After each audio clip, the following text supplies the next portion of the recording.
Vou falar sobre a história dos edulcorantes. Pode passar. Pode passar, o Lancha já me apresentou. Pode passar. Pode passar. Bom, para facilitar o entendimento, eu dividi a história dos edulcorantes por século. E todas essas substâncias, elas são consideradas edulcorantes. Os que estão em negrito são os edulcorantes de alta intensidade. E os não em negrito são os polióis. Então, falando um pouquinho dos polióis, pode passar, por favor. O que são os polióis? São carboidratos de digestão lenta.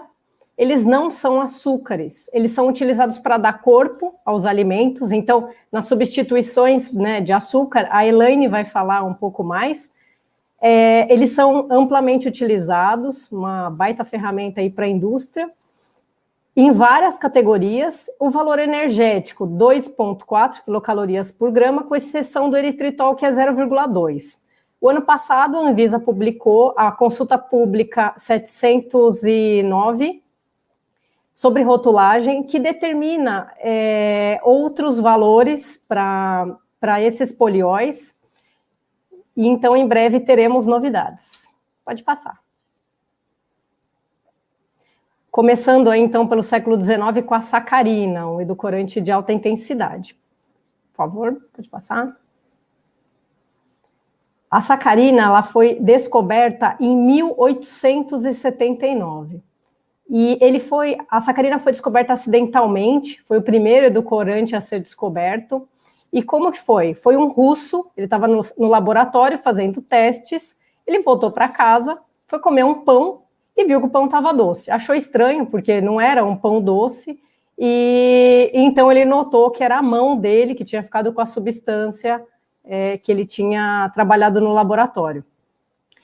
Inicialmente, a sacarina era considerada um medicamento e vendida em farmácia. A sacarina é 300 a 500 vezes mais doce do que a sacarose, não contém calorias, pode ir para o forno, tem um bom custo.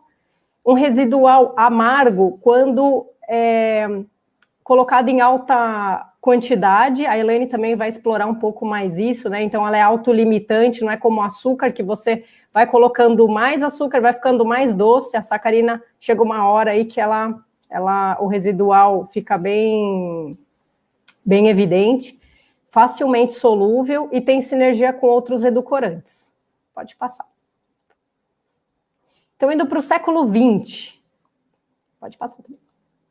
A estévia, a parte doce, né, da molécula da folha da estévia é o glicosídeo de esteviol, descoberto em 1931 pelo Dr. Moisés Bertoni. É um edulcorante, o dulçor é devido, né, ao glicosídeo esteviol, como eu mencionei, principalmente o esteviosídeo, o rebaldeosídeo A. Rebaldeosídeo B e M são muitíssimo relevantes também. No entanto, eles ainda não estão aprovados na Anvisa. É 200 a 300 vezes mais doce que a sacarose, não contém calorias, pode ir para o forno, e o custo, então, vai depender da purificação da molécula. Pode passar. O ciclamato. O ciclamato foi descoberto em 1937. Foi casualmente um estudante da Universidade de Illinois. Ele fumava freneticamente. O ciclamato, né, a substância caiu no cigarro. Ele foi fumar e descobriu, então, o sabor doce. Ele é de 30 a 50 vezes mais doce que a sacarose, não contém calorias, pode ir para o forno, ele tem um bom custo e apresenta um leve sabor residual.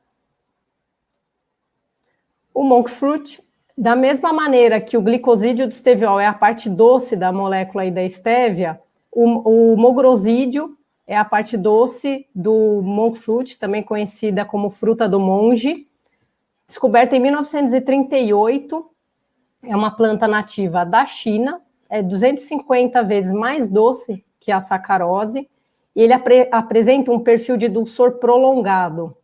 Ele ainda não está aprovado na Anvisa, mas provavelmente, quando for, vai ser considerado um edulcorante. A lulose, descoberta em 1940, tem 0,4 quilocalorias por grama, é indicado para diabéticos. Ele tem 70% do dulçor do açúcar, então ele tem o corpo do açúcar e um pouquinho menos doce. Ele tem um perfil muito parecido com o da sacarose, não tem sabor residual. Ele não é um edulcorante, ele é um açúcar raro e a Anvisa ainda está em avaliação. O Neotame, ele é um dos edulcorantes mais doces que existe. Eu vou falar um pouquinho do Advantame mais para frente, mas ele é um dos mais doces, de 6.000 a 10.000 vezes mais doce que a sacarose. Foi descoberto em 1960, ele não tem calorias e ele tem um perfil sensorial muito similar ao do aspartame. Pode passar. Então, o aspartame, descoberto em 65, ele também foi acidentalmente descoberto. O objetivo era encontrar, então, um inibidor para gastrina. Ele tem 4 quilocalorias, ele é formado por aminoácido, por isso aí das 4 quilocalorias. Ele é 200 vezes mais doce do que a sacarose, ele não pode ir para o forno, ele tem um custo mediano e um menor sabor residual. Bom, e a Anvisa estabelece que alimentos com aspartame, de acordo com a portaria 29, deve ter a frase de advertência contém fenilalanina. Por favor, pode passar. O acesulfame, ele foi descoberto em 1967, também acidentalmente, no laboratório também, durante o desenvolvimento de novos produtos, foi descoberto aí o dulçor do acesulfame. Ele não contribui com calorias, ele é 200 vezes mais doce que a sacarose, ele pode ir para o forno, tem um sabor residual parecido com o da sacarina, e ele tem um bom custo.